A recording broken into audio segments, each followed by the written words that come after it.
Para el primer semestre del año. Carlos, bienvenido. Víctor, gracias. Un gusto tenerte por acá.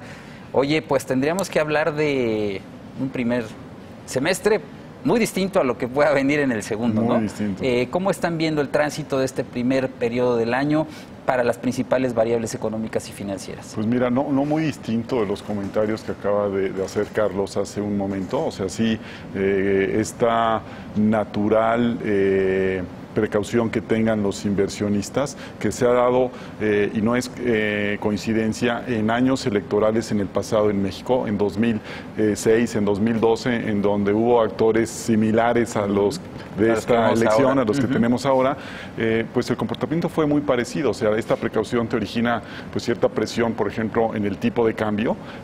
Casualmente, en los dos periodos que te acabo de mencionar, 2006, 2012, la manifestación en una mayor presión del tipo de cambio comenzó a suceder en el mes de abril, Víctor. Y esto es importante porque hay muchos participantes que en estos días nos dicen, oye, pues vemos relativamente tranquila las cosas, hoy un poquito más presionado por lo de Jerome Powell y todo este tipo de cosas, pero pues así fue también en estos años anteriores. Realmente la manifestación de mayor preocupación sucedió hacia inicios del mes de abril, y de ahí hasta su momento, digamos, de definición, que fue en las elecciones.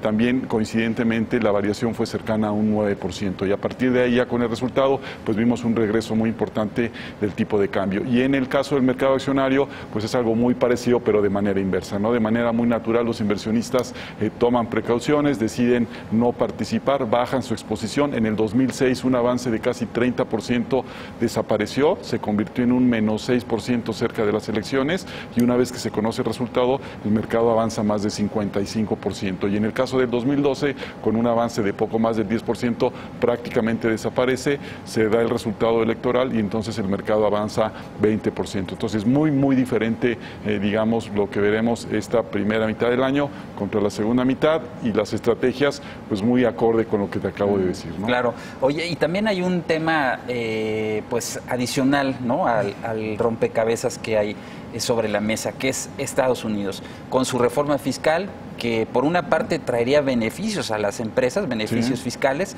pero por otro lado está el tema de la inflación, ¿no? Que obligaría a la Reserva Federal, pues veíamos ahora lo que comentaba Carlos, que pudiera subir la tasa de interés hasta 3-4 veces en el año, ¿no? Sí. Y yo agregaría también la probabilidad, quizá en un plazo mayor, de incrementar el déficit de Estados Unidos, que también recordarás que fue un tema de mucha precaución y de mucho temor para poder aprobar el año pasado esta reforma. Ahora, ¿qué podemos esperar de eso?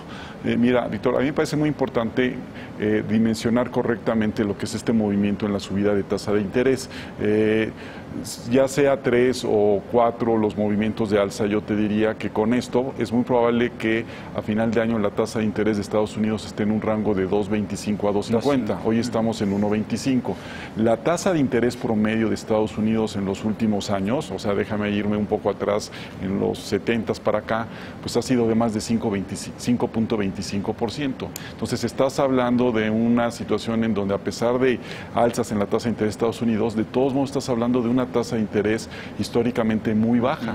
Entonces, que no se nos olvide este concepto de normalización, es decir, lo que está sucediendo en Estados Unidos, pues nos estamos acercando de tasas muy cercanas bajas, a cero, claro. Que en su momento fueron muy malas, Víctor, que no se nos olvide. Las Exacto. tasas de interés tan bajas originaron a muchas empresas y a muchas industrias a sobreendeudarse, a generar una mayor producción en diferentes sectores, afectó mucho a los commodities o a las materias primas a nivel internacional, y tuvimos muchos problemas. Hoy eso se está normalizando y definitivamente no creemos que sea algo negativo. Insisto, antes de la crisis de 2008, la tasa de referencia de Estados Unidos estaba en niveles del 4%. Hoy, con esta subida de tasas, pues estaremos en 2.5 a lo mucho. Sigue siendo un nivel históricamente bajo, y creo que no nos debería de preocupar tanto, ¿no? Ahora, por otro lado, tampoco tienes síntomas de un sobrecalentamiento en la economía de Estados Unidos. Evidentemente estará creciendo probablemente más, está en un muy buen momento económico, la reforma le va a ayudar, pero tampoco tienes una situación de sobrecalentamiento. Estás en niveles de empleo